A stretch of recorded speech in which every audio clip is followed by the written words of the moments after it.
Hello, everyone. Welcome to this episode of eCoffee with Experts. I'm your host, Matt Fraser. And on today's show, I have with me very special guest, Chuck Isaac Aikens. Now, Chuck is the founder and an advisor to Volume 9, a digital marketing agency headquartered in Denver, Colorado. V9 helps brands with SEO, social media, and content marketing. And during the last 15 plus years with Volume 9, he has been assisting brands to connect with their audience through creative content marketing strategies. Chuck recently sold Volume 9 at the end of July. His next chapter involves working directly with brands, either as a digital marketing executive or as a fractional CMO. He works with brand needs to develop its SOPs, establish its systems, and then find the talent to execute based on the overall marketing strategy. He is a search marketing veteran with over 20 years of experience helping companies get found in search. Early on in his career, he discovered that helping businesses figure out the internet was the way he could bring value to the world. When not on his laptop, Chuck likes to go get outdoors for a run, a hike, or even just a walk. He also does a bit of skiing, is a pretend scratch golfer, and father of two. When not doing any of these things, you might find him cheering on his favorite team or out enjoying the wonderful state of Colorado. Chuck, thank you so much. Welcome to the show. Yeah, thanks, Matt. Thanks for having me. Yeah, it's a pleasure to have you here. So we were talking about the episode topic today of killer strategies to amplify your brand's voice and connect with your audience. You in the bio I just described, you've had an interesting journey thus far. I'm just curious who you were as a high school student. For instance, were you always interested in marketing, or did it evolve in your career? You know, what's funny about that, Matt, is in high school, in growing up, even in college, never actually took a marketing class. Oh, wow. I was really good at math, science, even had scholarships, that I had going into college, and was even spent a year in ROTC before I found out that they wanted me to go on to a nuclear submarine, after college. So, I found my way to marketing almost by happenstance. But in high school, back to your question, I was I was definitely what I think a little bit of an odd character in high school because at one moment I was one of the few kids that was taking calculus. But on the other hand, I would skip first period because I realized I could get to Daytona Beach before the first period bell rang, and then the teachers would be looking for me. So a little bit of a rebel, a little bit of a little bit of a nerd. Played some sports and also worked full time. I almost had I shouldn't say full time, but I worked a lot as a high schooler and worked full time through college. So always a hustler. But with all those different topics I brought up, you could probably say that I was a little lost and a little bit of a wanderer before I found the internet. Oh, okay. Did you always want to be an entrepreneur? I didn't know it at the time, but I did. My first job ever, I worked for an entrepreneur, a gentleman, first manager, first exposure to business. He had a clothing store in a old downtown area. And he, fun story, I was 16 years old. He took me to a buyer's expo where you buy things for the clothing store. And I got brought into this booth, and I just loved their product. It was the first time that Oakley sunglasses had ever went to a trade show selling their product. They had their frog skins there, and I told him, I'm a 16-year-old. I said, you got to buy these things. You got to put them in your store. And he spent a couple $1,000s, brought the Oakley frog skins into his store, and a whole new audience showed up to what was kind of a old man store, if you will. So all of a sudden, high schoolers and the 20 and 30-year-olds were coming to the store because he was the only one in town that had the Oakley frog skins. So, that was my first taste of entrepreneurship and how, doing something a little more cavalier and entrepreneur would, can take you down a path you never imagined. And, I also started the DJ business in college. And spun tunes at weddings and bar mitzvahs and quinceañeras to pay my way through college. So always been an entrepreneur. Yeah. I think there's a lot of people I talk to who are agents, they're just, they either always wanted it, they didn't know it, but a lot of entrepreneurs have paper routes. I had a paper route when I was a kid. I was always hustling, doing something. I had my first job when I was 14 and sometimes skip school to work, even as young as grade 9. Now, if that happened today, the business would be fine big time where I live. But anyway, so that being said, what then motivated you to start your own? You said that, you kind of happened chance into marketing. What motivated you to start your digital marketing agency, Volume 9? Yeah. So prior to the agency, I had two experiences. One, I built a website. I had a sales job coming out of college where I was selling mortgages, doing refis, doing everything. So I realized that people needed to be educated about the mortgage process. I built a website called Mortgage 101 taught people all about the mortgage process. Long story short, I sold it after 2 or 3 years because the first time that I ever came across Google, I typed in the word mortgage and it was ranked number 1. And that had some interest to folks. So, somebody purchased it and bought it. And the company that bought it was a public company. I went to work for them, eventually working my way up to be a COO. In charge, product development, sales, marketing, all kinds of different things. But I was so deep in the mortgage industry that quite honestly, I got a little bored. I learned so much about digital marketing, about how to run a business that I wanted to get back into my community because we worked with nationwide banks. I wanted to get back into my community to really help small businesses with digital marketing. There was such a need. Yeah. So the genesis of an agency, I didn't even call it that at the time, was just a desire to honestly help friends, families, people that I knew here in Denver, Colorado, with marketing, building websites. There wasn't such a thing as blogging or social media back there. That's what started the company 15 years ago. And, classic founder story. I got busy with clients. Then I hired people to help me service those clients. I hired people to, and train them to do the production work. And before I knew it, I had 10, 15 employees and had started an agency. But it was always rooted in two things. One, helping the brand. And then two, teaching people how to do digital marketing and, letting them advance in their careers and being part of their journey. And an agency was a perfect, and still is a perfect place to do that. You got talented experts that want to help and do good work. And you have brands that are looking for an edge when they go on the internet and try to compete. So that was the genesis of the agency. At one point got it up to about 40 or 50 people.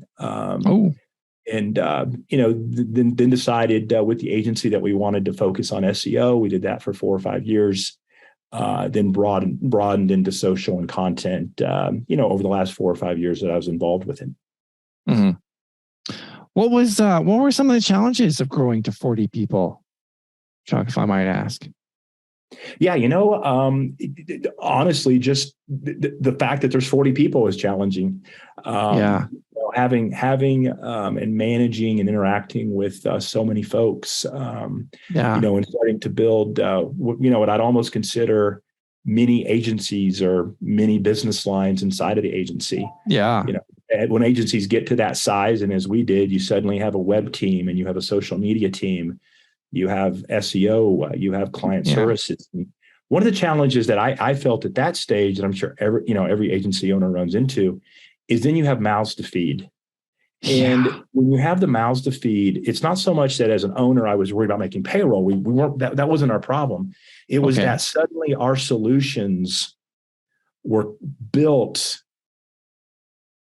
in a way that fed the team's business. And so sometimes it made it challenging to say, okay, what does this company really need?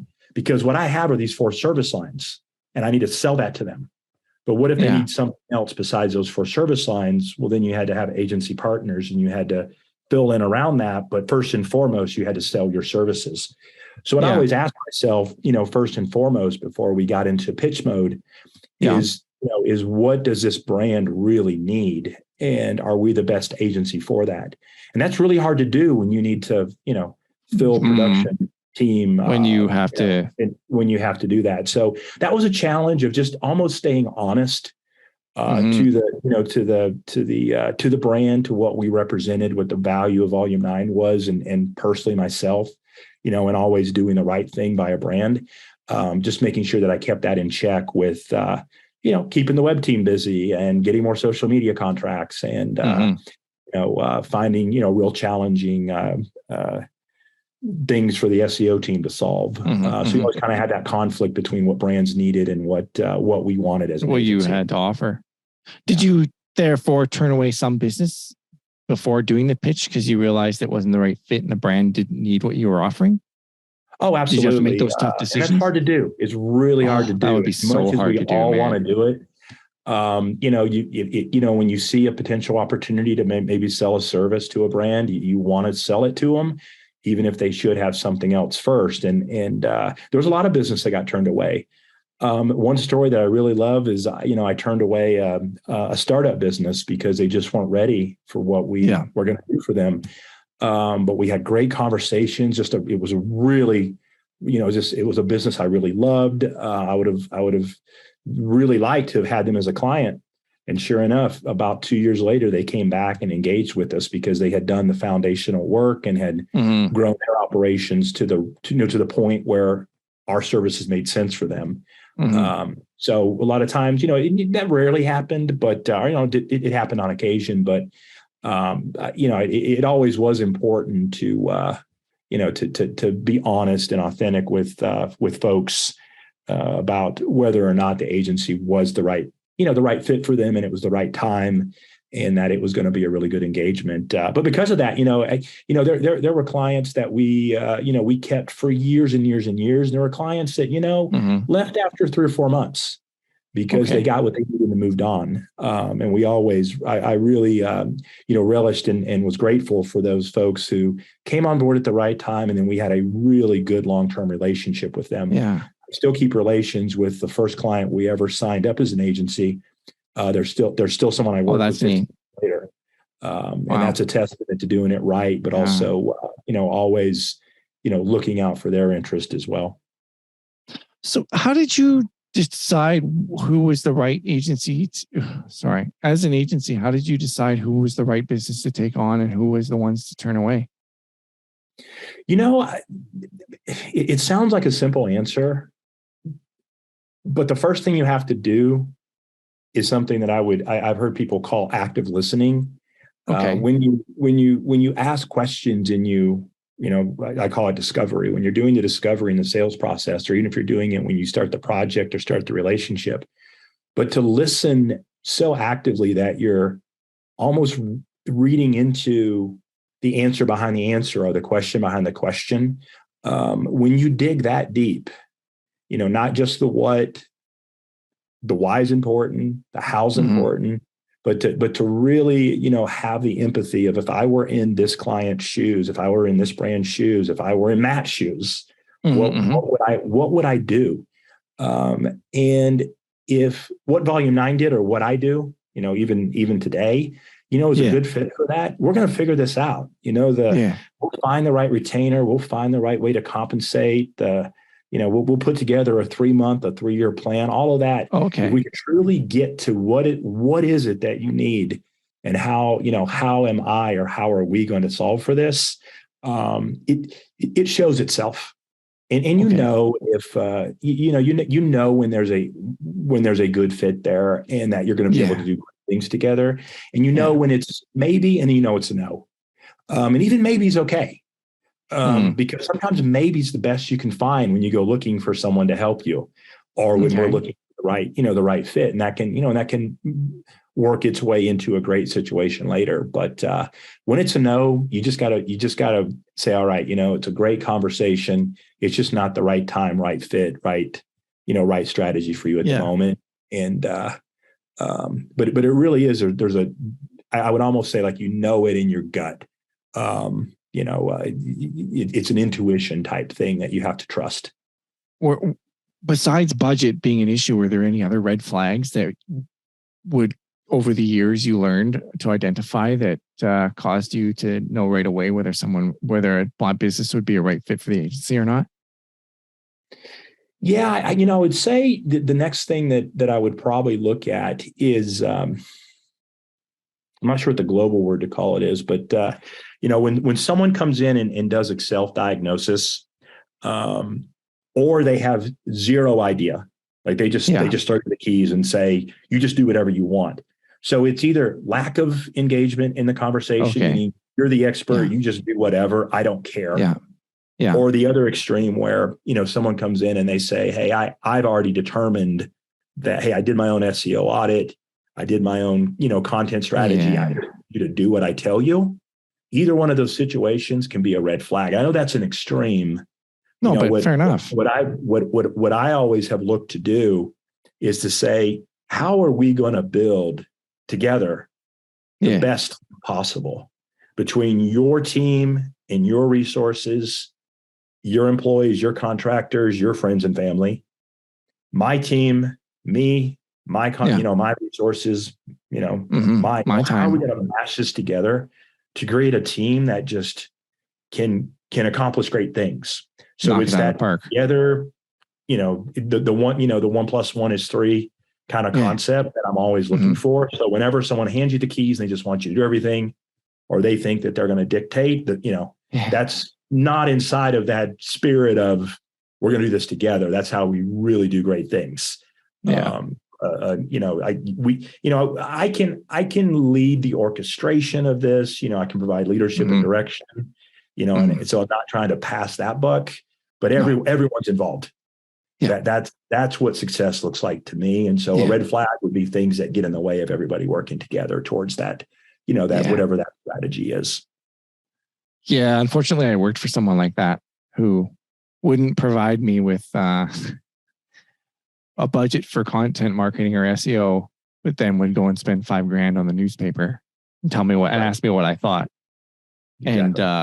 And it's like, you quickly realize that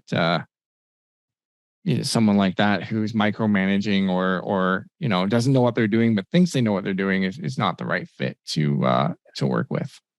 So so thank you for sharing that, because those are two really good things. If they're trying to tell you how to do it because they think they know it all, or if they don't know any idea what they're doing and just want you to do it all, those are two not very good things. I've asked that question before, and the answer you gave was probably the most insightful answer I've heard yet to that question.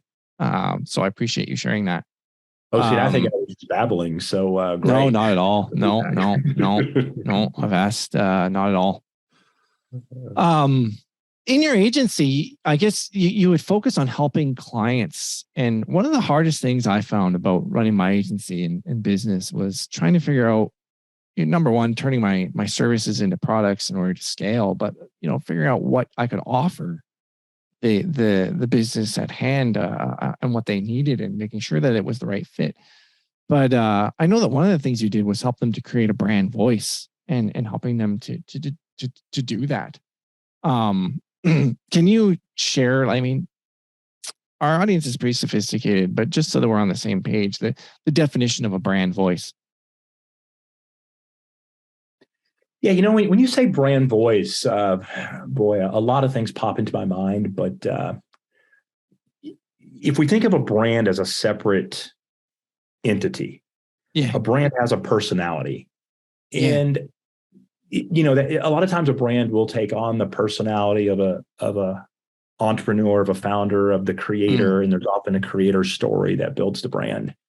But as the brand evolves, as it has products and services, as it brings on employees, as it has what we would call influencers and partners, and then has customers, and all of this is happening. Most brands form a personality, whether it's intentional or not. Yeah. So when I think about brand voice, I start to think about what is it that the brand represents? What is its true self? What is it authentically? And then also, how would you grow that? Just like a person grows over their life, how would that voice evolve into, something that the brand stands for, but also allows someone out there in the world to connect with the brand because it is similar, or it has a connection, or it wants to belong or be affiliated with that brand. So it's almost like if you go to a party, or if you go to an event, you never said anything, why would people find you interesting or want to engage with you? They wouldn't. So a brand needs to communicate authentically through its voice, just so people can decide if they like it or not. Because then you're gonna attract people who have similar values and attributes and want to be part of a community if your brand voice is, reflective and authentic to your values. And if you never spend time with what are my values, what is my voice, what is it that I want to project for the world and to the world, how would a consumer or a partner ever know that they'd want to do business with you? Yeah. Just like, how would someone know if they wanted to date you? Yeah. So what was your process for helping businesses do that? For instance, Apple is one of the most valuable brands in the world, if not the most valuable brand in the world, although they all weren't always that way. Steve Jobs, before he died, really turned them around. The invention of the iPhone has literally changed the entire, mobile phones were not what they were until he came up with the iPhone. And kudos to him for that. It was bloody brilliant. But how does a business go from not knowing what their brand voice is to becoming knowing what Apple or Nike is? Or in other words, I'll put this another way. How does it, and if you can speak to any of these things that I'm saying, or if you want to speak to things that I inspire you to say, that's fine. Hopefully I do. But for instance, how can someone go from just another plumber.com to a plumber that everybody wants to call? Mm-hmm. I really appreciate that you went from Apple and Nike down to a plumber, because while you have Nike's inspiration and the Apple fanboy, and you have Coke and Happy, and you have Volvo and safety, so often when someone gets up to speak or share their information, they use these brands that are so evolved and so complicated that I don't know if it translates to a plumber. I don't know if it translates to a real estate agent. I have a friend that's a real estate agent, and he always asks me about marketing, about branding, about everything he can do. Yeah. And every time I talk to him about his brand and his voice and how he communicates with his customers, I try to say, what is it that you represent? Who are you? What are you trying to do? Going deep into it, almost like a therapist or the psychology of the brand, digging into it and saying, who are you? What are you? Who do you want to be? Is the very beginning. It's hard work. It is, but isn't it? You have to do this self-discovery to say, what are my values? What is my voice? It is the first step. And when you mention Steve Jobs and Apple, I don't have the exact story down, but we all know Steve Jobs turned it around because I'm making this up and paraphrasing, but Apple had lost its way. It had lost its brand voice. And his way may not have been the best way. Who knows? But it sure was a damn good way.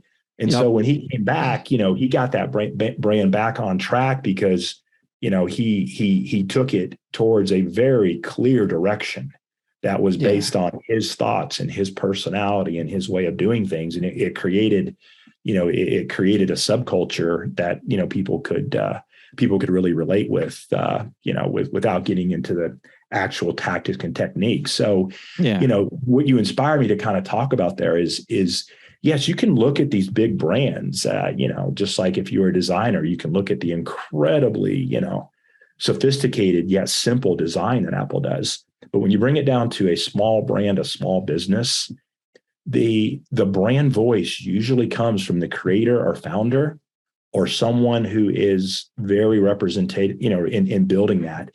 It usually starts there. So for me, because I tend to work with small to medium-sized companies, let's say in a B2B space between 2 and 10 million, in consumer products, probably 25 million and below. You're usually at the space where brand voice has not been developed, and you really need to dig for it because it's starting to get lost.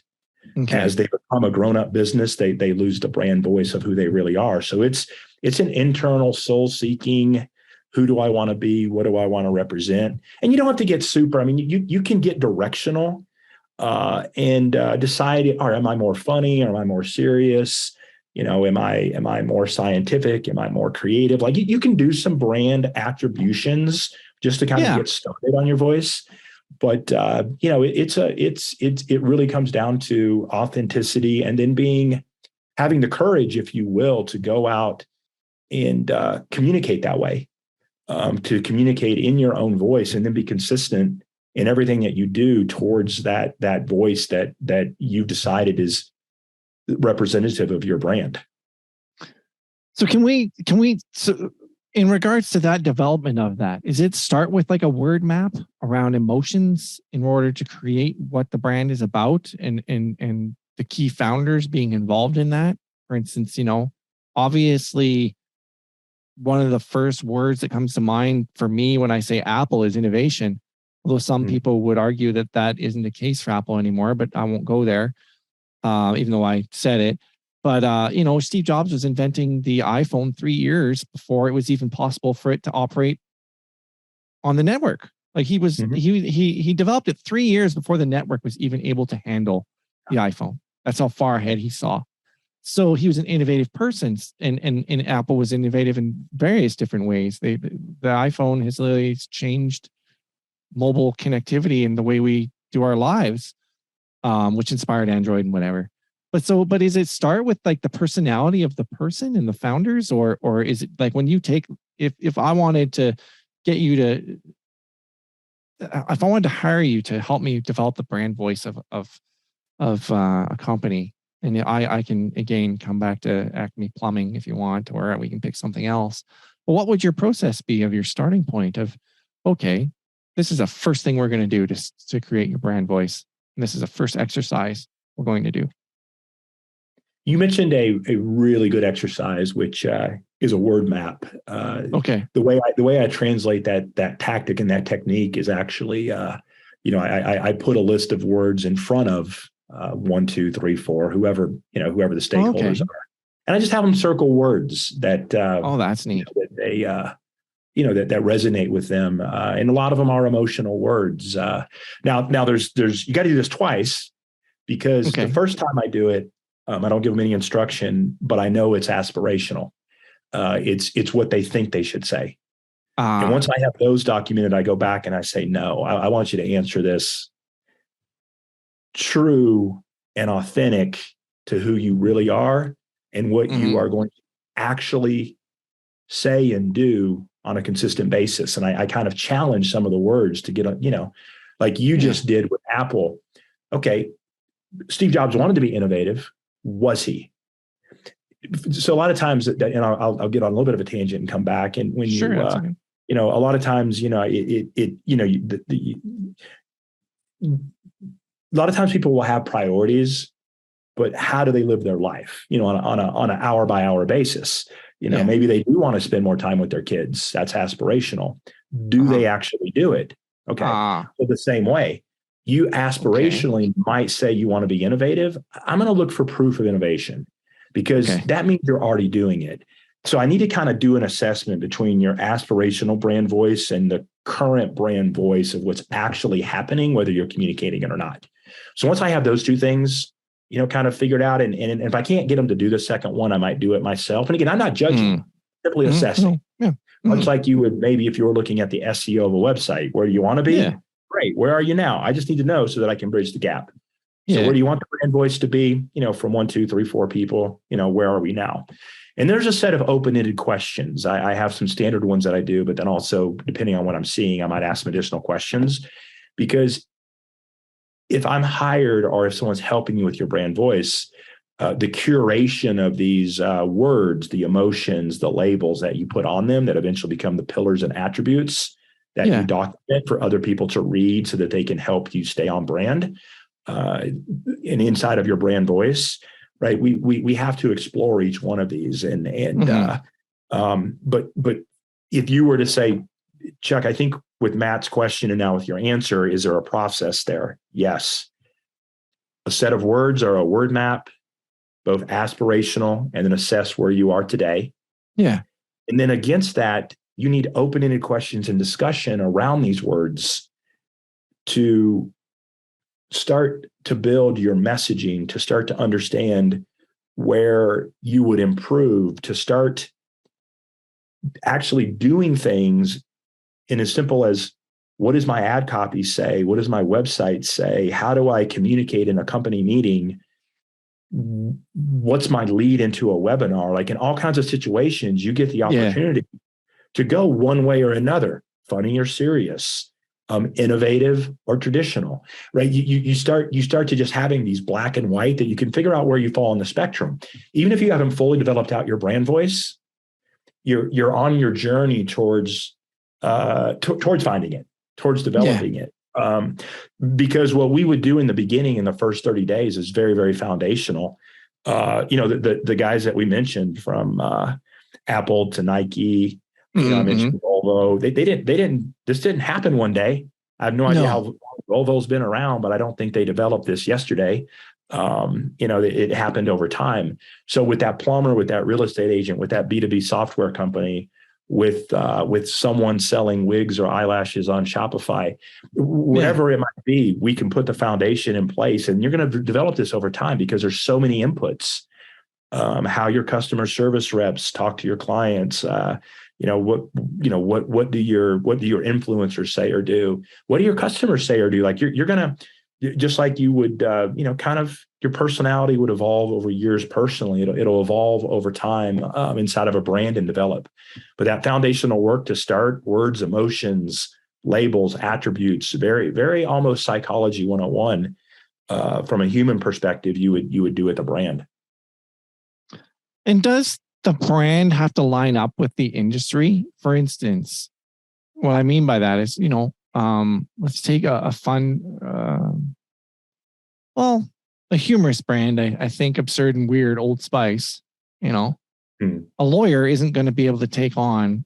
Maybe they shouldn't. I don't know, or should. I don't really know. But in your estimation, the brands you work with, is there a certain box that brand should operate in according to their industry and the expectations, or should they just break the box? Boy, that's so situational. Okay. There are times when a brand should break the box. They want to be a disruptive brand and come out with a very unique story, almost as a differentiator in their business plan. Yeah.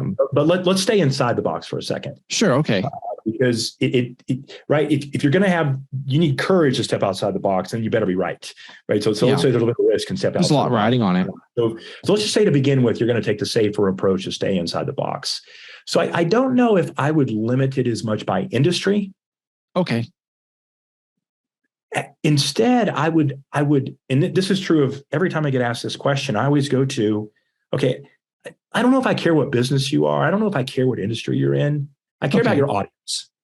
Okay. Who are you trying to reach? So, for example, if I was in the legal industry, and let's say I was a copyright lawyer. Yeah. Well, we know the audience is going to be very serious and very, interested in protecting intellectual property.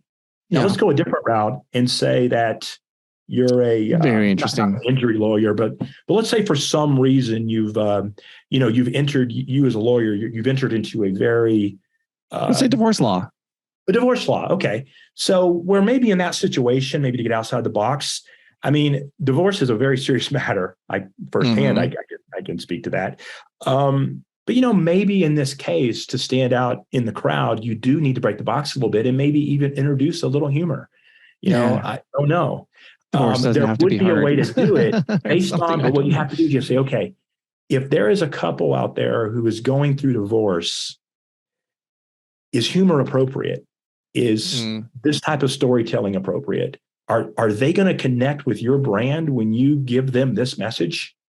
That's what you kind of have to think about. Will this type of messaging really work? Now, if you are just going to be a quirky, funny, humorous brand, and you say, that's how I'm going to do it, but I'm a divorce attorney and this is what I'm going to do, then we're going to come up with a very specific marketing strategy, and you can be successful, but we got to be very clear about who your audience is, because there's only a certain audience that's going to respond to that in that certain situation.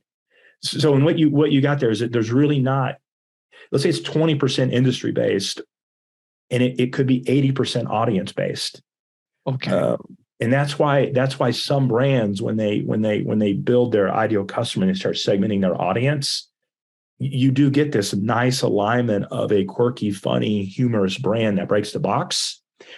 It resonated with the audience they're trying to market to. Yeah.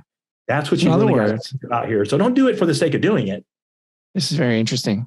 Right? Work backwards from who's my audience, what's the message? Oh, no, yeah, what's my brand? And can I figure out how to do this? Because if someone challenged me with, I'm a divorce attorney, but I'm quirky and funny, and I make my clients laugh, and by the time we're done with the 6 months, they're my best friend, great, we can work with that. And I can help you develop a voice that attracts people who don't take this so serious. Maybe they're just looking for a mediator, maybe, whatever, right? Like we can develop a marketing strategy and a tone and voice around that because you're committed to it. You have the courage to do it. And because it lines up with what you're trying to do, but that's going to drive all the marketing. It could drive brand guidelines. It could change the way you write on your website, the blog posts you put out. It could change your radio ads. It could change everything about your business if that's the brand voice you're going to have. But I've got to know how it's going to resonate with the audience and work backwards. So what I'm hearing you say is very interesting. And I'm not even sure, I've done so many of these interviews, I've had somebody else say this before, is your brand voice is also dictated by your target audience. Yes, but and what they want to hear. Right. Just like you're going to get in trouble if you change your personality because of the partner you're trying to attract. Right. You got to be you. Yeah. But to get through all the noise and find your audience, the messaging while representing you needs to account for who it is you're trying to attract. Yeah. Or perhaps if you've been in business for a little while now, who you're already attracting and making sure you're not pissing them off with a message that doesn't resonate with. Yes. Or causing them to go, what the hell are you talking about now? Yeah. Or on the flip side, often by looking at the current customers that a brand has, they're true fans. The people that I say, hey, if I could interview 5 of your clients, who would they be? When I talk to them, I can work backwards to the brand voice that is true and authentic, often faster than I can from the founder. Wow. That's amazing. It's a very common tactic to interview 5 clients. We often transcribe it and then we word map that to create the brand voice. Yeah. And then the creator, the entrepreneur, the founder goes, they're right. That is what I've been trying to say. Wow. So it's better to start with interview. It can be established brand. Right. For an established brand. Yeah. Because if you're giving me your best clients and I ask them open-ended questions and talk with them without any direction from the brand's leadership or management, the truths that you will find they're invaluable. Yeah. And I've seen interviews completely alter and set a brand voice in a new direction. And it's much easier for a brand to step inside of than it's just easier. Sometimes it is easier to go that path. It's an advanced strategy. You could start there and try to work backwards, but in a lot of situations, it's an incredibly powerful technique. Yeah. Chuck, I tried to do this at the dealership that I worked at off camera, and I speak about it on camera quite a bit. I worked at a car dealership as a marketing director, and I sent out a survey asking them questions. But it's funny, the business owner didn't like the answers to the questions that I got the answers to, and yet he would be selling so many more cars if he had listened to me. It's absolutely mind-boggling. And this is what I'm saying. One of the questions was that it had to do, I can't remember the question, but people wanted to be able to return the car after 7 days if it wasn't to their liking. So a return policy, 7-day no risk guarantee. If you don't like the car, we'll give you 7 days to try out the car. And there was other things that I can't remember what they all were, and he wouldn't implement it. But the customers through a survey told us what they were looking for, and they also told us some of the reasons why they bought from that particular dealership. And lo and behold, another company came along and implemented a message that was 30 days. If 30 days to return the car. If after 30 days you like the vehicle, we'll buy it back from you.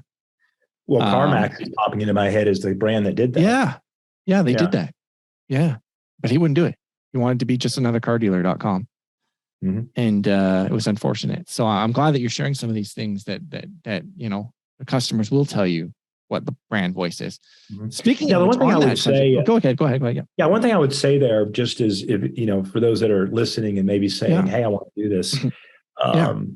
Yes, you can surveying and getting response via copy, particularly if you can do it in mass, very, very powerful. Mm-hmm. And that will yield a certain result, specifically statistically, if you're trying to figure out something like return policy. Just know that particular process does one thing.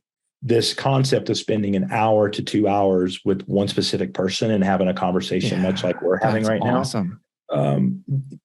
worth the investment as well. And every word, every question, every answer is just as valuable as we'll collect in a digital survey. So there's two different ways to do this, both of which can give you some valuable nuggets. And probably bringing them all together, like for instance, talking to the business owners and the C-level executives and the founders and this, that, and the other thing. And then talking to the customers and then doing this survey. They probably work in conjunction with each other to bring that together. Absolutely. In one other spot, since I do know you shared with me, Matt, your story about the dealership. One other spot, if you're looking for the truth, one other technique that is used frequently, and I've seen it to be effective, is and this is very, very specific, interview the sales guy. Yeah. The salesperson who talks to the clients, particularly the prospects, because that's not just the clients that love you, but the salesperson, particularly an experienced one, also knows the 10 reasons why he didn't make the sale. If as a marketer and a seeker of truth, got to be both there. Yeah.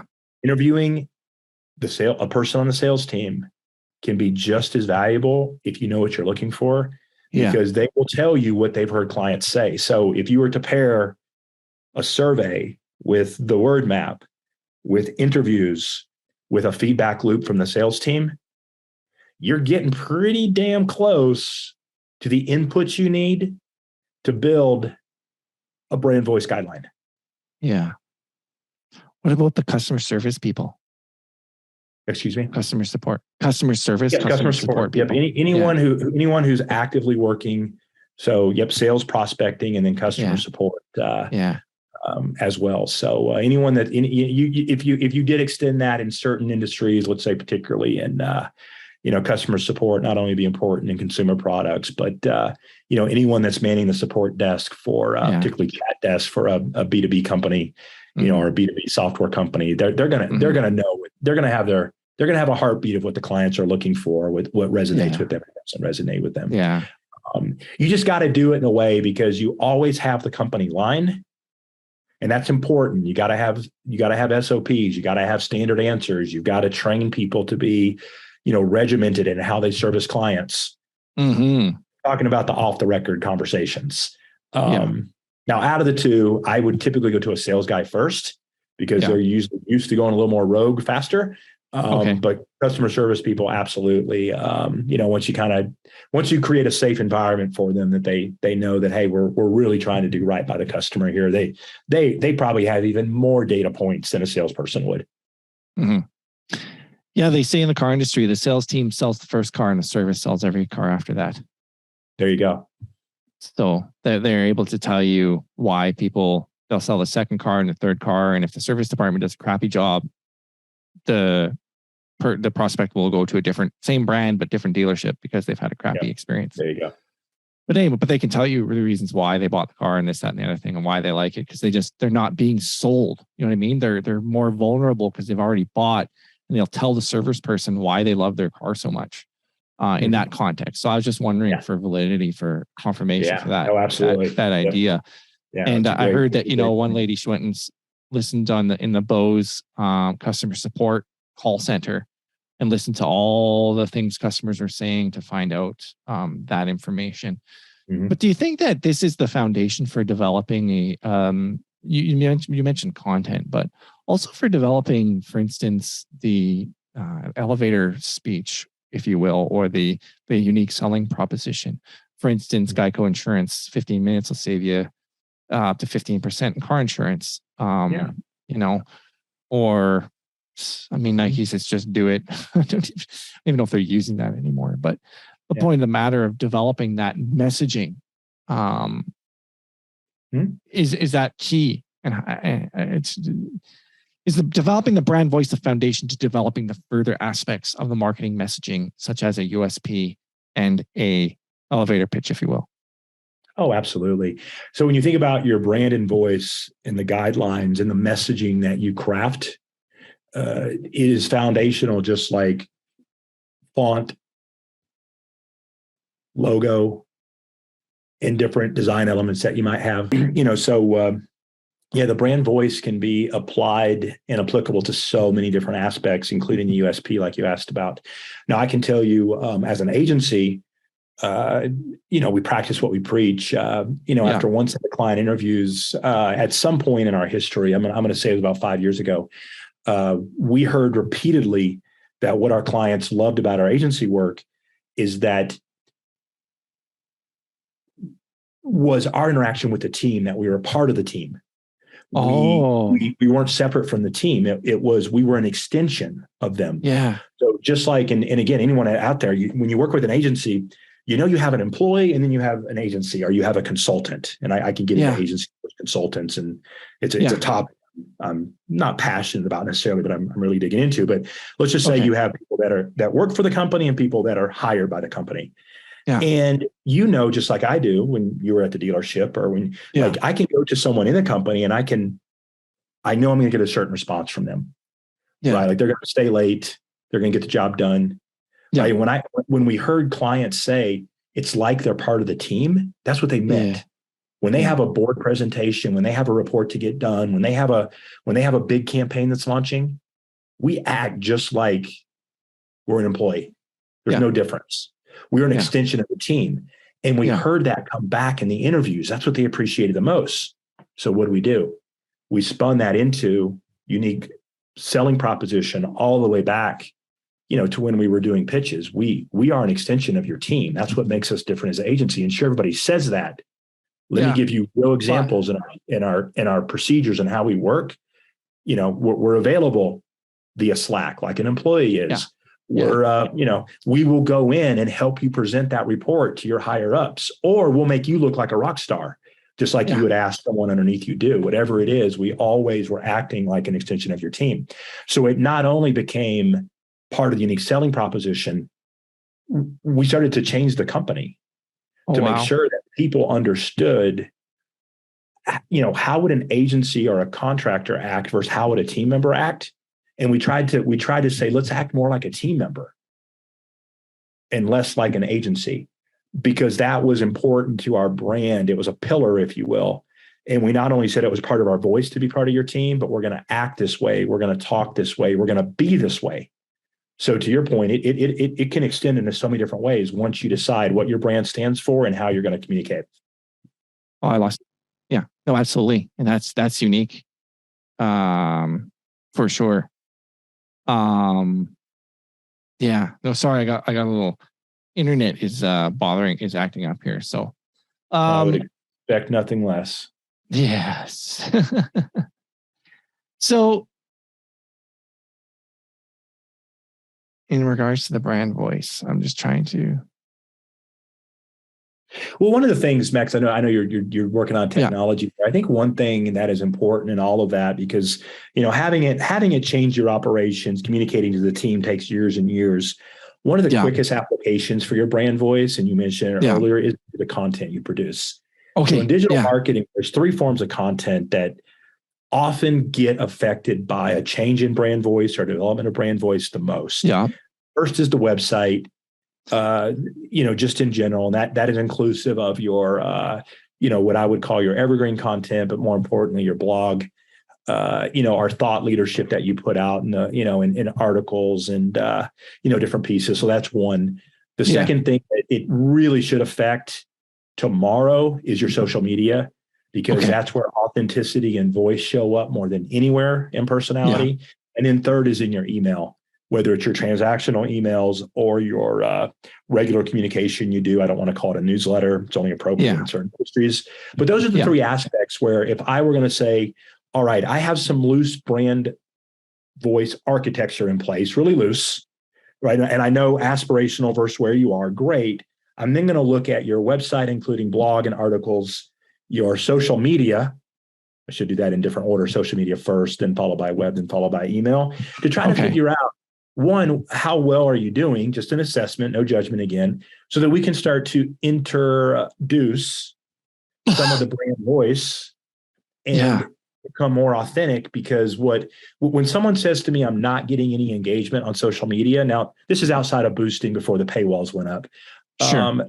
The number one issue was I would go look at their social media. It's boring. When it was boring, but there was no authenticity. There was no brand voice. There was no personality. It's full of stock photography. It's full of what everybody else does. Yeah. And I would say, inside of your voice or outside of your voice, what is it that you are uniquely qualified to talk about? What is it that you want to say? Who are you? If I can't see that in your social media, why do it? Yeah. But what someone would self-diagnose is they're not getting the engagement. They need more followers. No, you don't need more followers. You need to figure out your brand voice and how to communicate and start saying something that is worthy of engagement. Yeah, absolutely. Right. Mm-hmm. If you have something worthy to say that is authentic based on, Right. And people always want to go viral, right? They want to be the Oreo cookie that lights went off at the Super Bowl. But often the hard work is consistent, authentic content that does try to engage with the audience. And then when they do engage, you stay inside of your voice and you keep doing what you're doing. Mm-hmm. Followers will come. Yeah. If you get that. So social media is usually the place I can see it first. Yeah. Because it's so visible. Website, so usually in a blog or in their articles, I can start to get a sense of if they're on brand voice. And then emails are a little harder. They're usually hidden in the organization a little bit more. The last thing you can work on. But so powerful when that one-to-one, even though it's a group email often, when that one-to-one communication in the email box starts to show your personality, now you're really seeing, you're really going to reap the rewards of the hard work that you put in for 3 months, 6 months, a year to get there. Is there a story you can share of a case study or something, an example of how you implemented this and the impact that it made? Maybe in general terms, you don't have to reveal the name of the brand, but the industry perhaps, or if you're able. I mean, I'm just trying to trigger your memory because it'd be very I'm thinking through interesting. I'm thinking through a couple examples. I don't know if I would do a specific brand. I will give everybody and again, this, I know I'm speaking to an advanced audience. I'm going to say something rather simple. But in social media specifically, when you're trying to get this voice out, the place to put it is at the top of the funnel. First, right. And when I say top of the funnel, I mean the first introduction to your brand.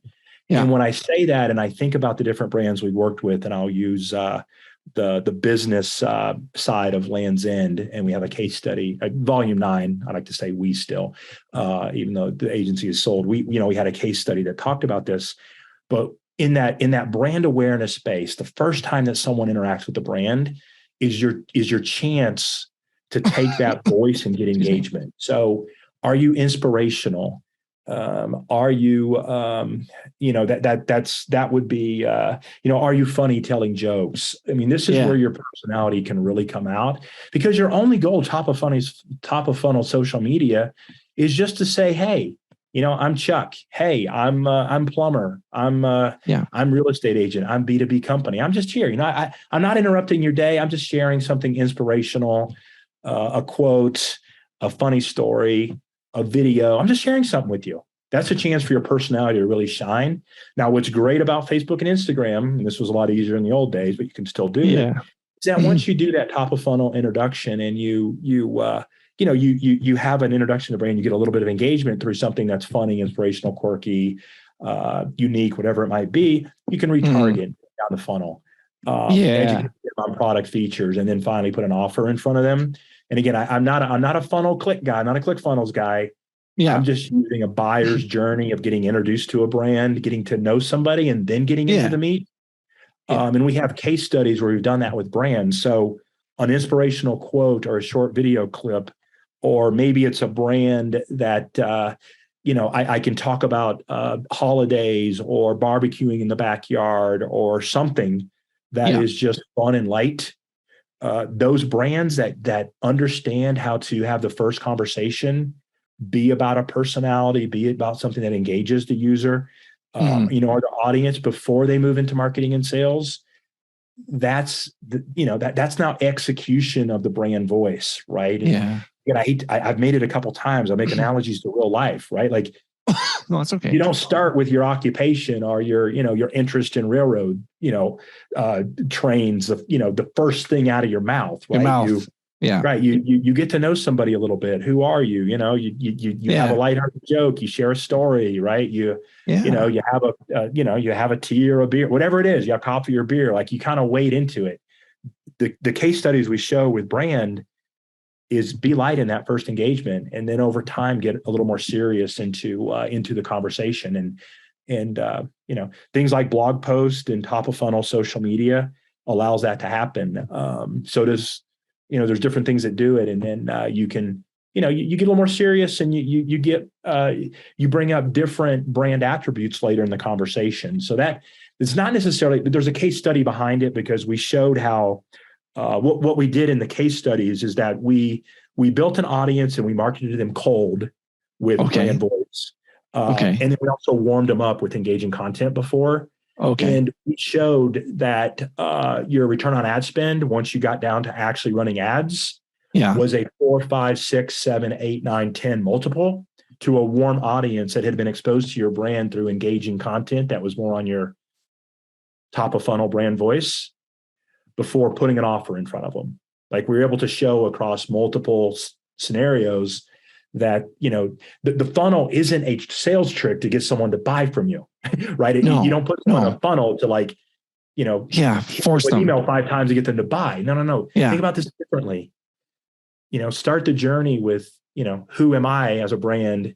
And I hope that resonates with you. And then if it does, let me tell you a little bit more about what I'm doing. And then if you like that, let me give you an offer. That's a abstract conceptual funnel. It doesn't actually play out in a quick funnel, but the case studies that we've built, and when we've talked, been at trade shows and done webinars, that's the case study that we talk about, how to take your brand voice and communicate in the beginning of the journey, at the top of the funnel, how you communicate when someone's in the decision-making, not even in the decision-making mode, in the awareness and problem-solving mode, and decision mode. How does your brand voice translate to your messaging in those different phases? And that can be done more, it's easier to do in social media and then email. It's a little harder on your website, but still possible depending on where they are on the website. Are they at the homepage or the contact page? Are they in a service page? Are they on a blog post? Depending on where they are, you might think about the kind of things that you're messaging and saying from your brand voice because of where they are in their journey. Yeah. And making sure those things line up. Exactly. Yeah. We like to say, right person. Yeah. Right message at right time. Yeah. 3 R's. That suddenly starts to become your content marketing message, strategy. Market, medium. Dan Kay talks about that in his book, The Ultimate Marketing Plan. Marketing, message, market, and medium. Making sure that all those 3 things are in the right time, right place, right message. Hey, it's been an absolute pleasure having you here. I'm sure we could, we've been talking for quite some time now, and I'm sure there's other things we could talk about and keep going. And I would love to have you back on the show if you would come back online or come back again. My apologies. It's been absolutely, I've enjoyed it, and I'm sure our audience is going to enjoy it. How can listeners connect with you online if they want to do so? Well, up until a couple of weeks ago, they could have went to Volume 9 and found me. What you can do right now is you can go to chuckisacaikens.com. There's the beginning of a website there, but you can reach out via the website. There's a form there. You can connect with me on LinkedIn. as well. Even with all the spam that goes on there, I do actively message on LinkedIn. So LinkedIn or the website, and also, I have the beginnings of a new business model that I'm putting together called Tymoo. Just a landing page up there, but that'll be something that we'll be working on in the future. So ChuckIsaacAikens.com or LinkedIn. It's a great way to connect, and always happy to talk with folks. If business comes out of it, great. If not, I just appreciate the connection and the relationship, and always looking to help someone out. Well, fantastic. Again, I want to thank you so much for coming on the show today. It's been an absolute pleasure having you. All right. Thanks, Matt. Appreciate it. Thanks for having me. Yeah.